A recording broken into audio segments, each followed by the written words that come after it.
Assalamualaikum warahmatullahi wabarakatuh. Selamat datang di YouTube channel Ribetnya Jadi Perempuan di Indonesia bersama saya Linda Dayani. Pada video kali ini saya akan membahas sedikit tentang sesuatu yang sedang ramai dibicarakan hari ini di negara kita, yaitu pemilihan umum. Dan tema video kali ini adalah perempuan memilih pemimpin.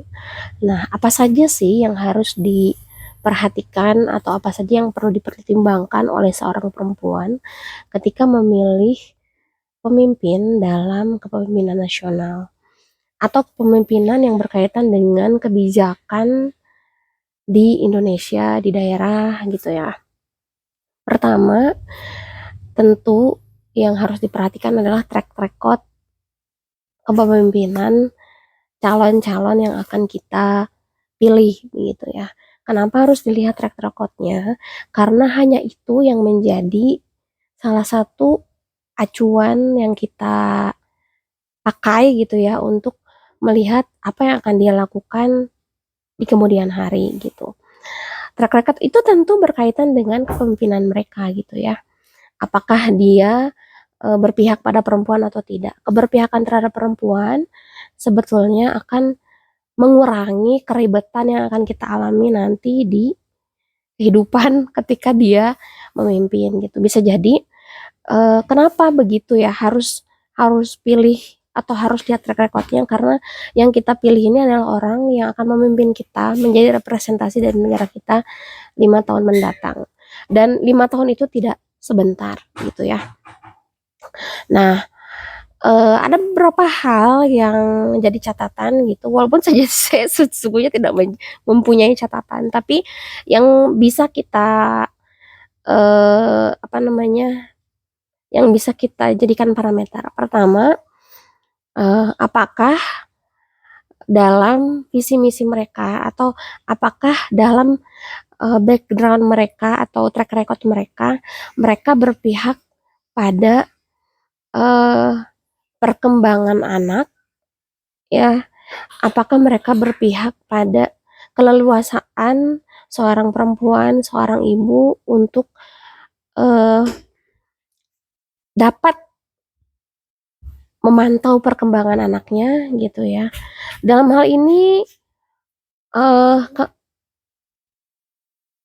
afiliasi seorang pemimpin untuk membuat membuat seorang perempuan atau seorang ibu bisa memantau perkembangan anaknya berkaitan dengan, pertama, eh, implementasi atau justru bukan implementasi tapi pembuatan kebijakan berkaitan dengan cuti melahirkan misalnya ya. Apa di berbagai negara cuti melahirkan itu sudah sangat variatif, tidak hanya 3 bulan, ada yang 6 bulan, ada yang 1 tahun begitu ya, ada yang negara yang memberikan cuti tidak hanya kepada seorang ibu tapi juga kepada seorang ayah gitu, agar tidak hanya ibu yang mengurusi anak yang baru lahir tapi juga ayah gitu. Jadi concern terhadap perkembangan anak itu merupakan sesuatu yang alamiah ya buat seorang perempuan. Jadi apakah pemimpin kita state bahwa dirinya akan memberikan atau akan mengadvokasi keleluasaan kita untuk memantau perkembangan anak gitu ya. Jadi kita harus melihat itu gitu ya. Apakah undang-undang berkaitan dengan cuti melahirkan itu sudah lebih baik, atau apakah eh, mereka akan memastikan bahwa implementasi undang-undang tentang cuti melahirkan itu dijalankan dengan baik atau tidak gitu. Ini bukan hanya berkaitan dengan instansi pemerintah tapi juga industri, sebetulnya yang paling parah adalah di industri. Karena industri adalah lembaga yang cukup besar keuntungannya di negara ini gitu ya. Oke, apa hubungannya antara uh, industri ya dengan kebijakan terhadap perempuan? Jadi Indonesia memiliki sektor industri yang mayoritas karyawannya itu perempuan, ya. Di sana terimplementasi kebijakan-kebijakan berkaitan dengan cuti haid gitu ya, cuti melahirkan, tunjangan terhadap perempuan, keleluasaan seorang perempuan untuk misalnya melakukan pumping ketika masa-masa menyusui gitu. Nah, dan pasti ya, eee, berkaitan dengan masa-masa menyusui ini, perempuan yang paham terhadap perkembangan anak tidak akan hanya menyusui 3 bulan, 6 bulan gitu, tapi berusaha untuk memenuhi ASI yang menjadi hak anaknya, yaitu 2 tahun gitu. Nah, kalau fasilitas di sebuah pabrik ya, atau di sebuah, instansi pemerintah misalnya atau fasilitas umum tidak, mengakomodasi keleluasaan perempuan untuk pumping, untuk menyusui anak misalnya ya. Nah, itu berarti regulasi tentang hak perempuan terhadap,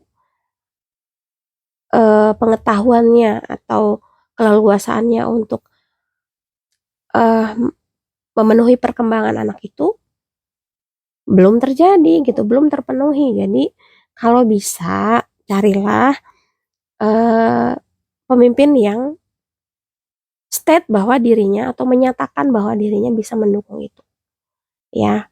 Kemudian perempuan juga menjadi tadi di industri ya, menjadi karyawan atau, pekerja yang relatif tidak memiliki kekuatan besar untuk melakukan perlawanan terhadap sebuah kebijakan.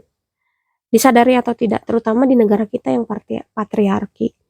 Oleh sebab itu memang kita butuh pemimpin yang paham atau, mampu menyuarakan itu gitu ya. Tidak harus perempuan ya, karena ada juga loh perempuan pemimpin yang ternyata karena dia tidak mengalami kesulitan-kesulitan yang dialami perempuan lain, dia berada pada situasi yang privilege gitu ya, punya privilege yang banyak, eee, justru malah menyindir perempuan gitu. Justru ada pemimpin perempuan yang tidak tahu waktu ketika memberikan tugas kepada perempuan yang lain gitu, misalnya ya begitulah. Jadi, eee, tidak harus perempuan ya untuk, mmm, apa namanya, memiliki pemimpin yang dia paham betul tentang isu-isu perempuan gitu. Kemudian yang perlu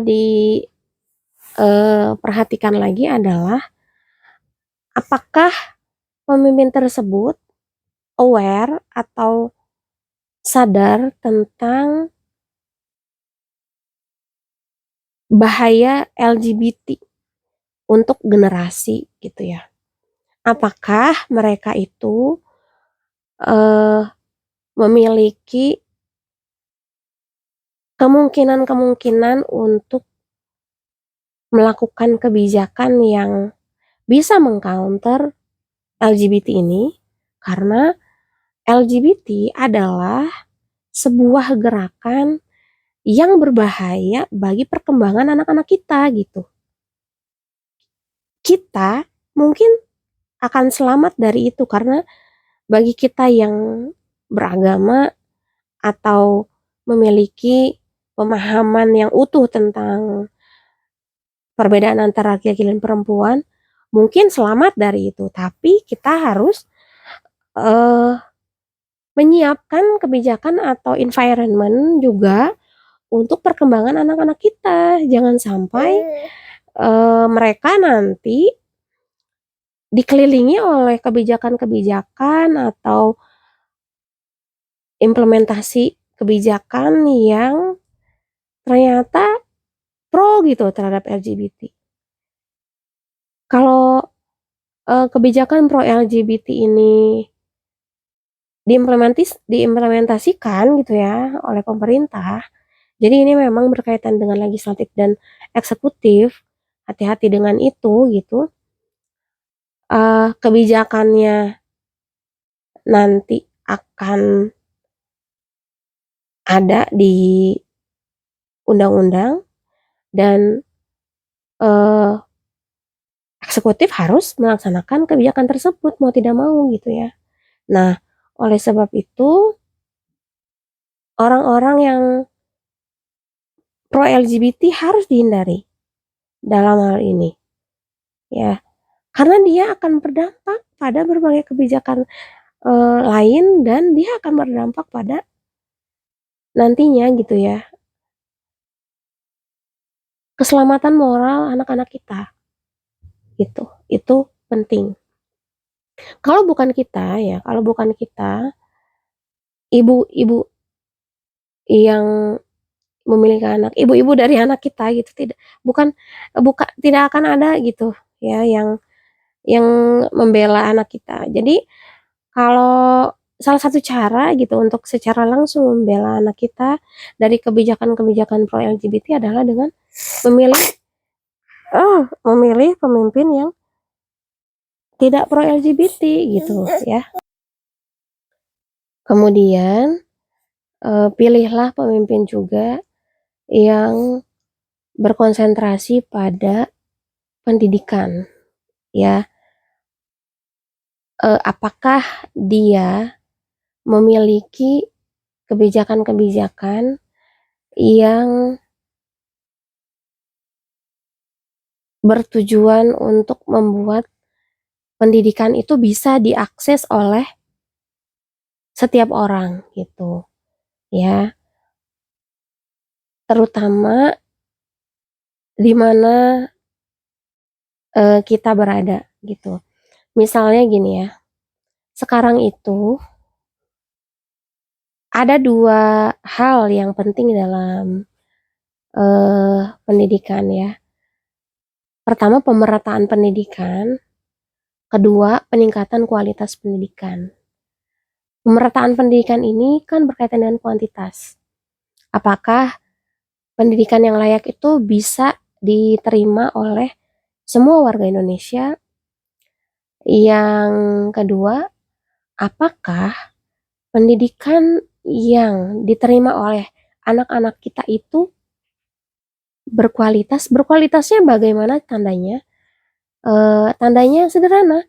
Apakah pendidikan yang dia terima dapat membuat dirinya mampu untuk menghadapi masa depan gitu, mempersiapkan diri untuk menghadapi masa depan. Simpan aja sayang, gitu ya.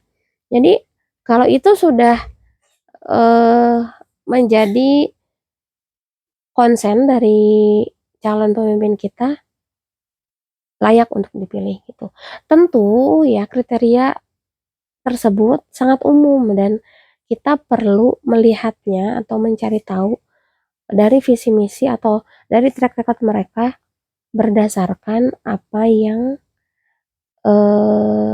sudah dilakukan berkaitan dengan kebijakan-kebijakan pendidikan gitu ya.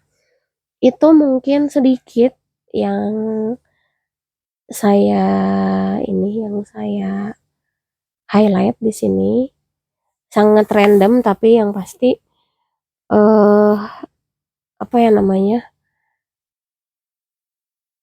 Apa yang kita perlukan sebagai perempuan itu bukan sesuatu yang goresan lipstick gitu ya. Maksudnya bukan sesuatu yang disampaikan hanya untuk membuat kita senang sementara, tapi ternyata secara kebijakan itu tidak berafiliasi kepada kita gitu. Harus dipastikan bahwa kebijakan-kebijakan tersebut memang rasional untuk diimplementasikan dan eh, apa namanya bukan cuman janji-janji palsu gitu ya. Sekian mungkin ya dari saya. Wassalamualaikum warahmatullahi wabarakatuh.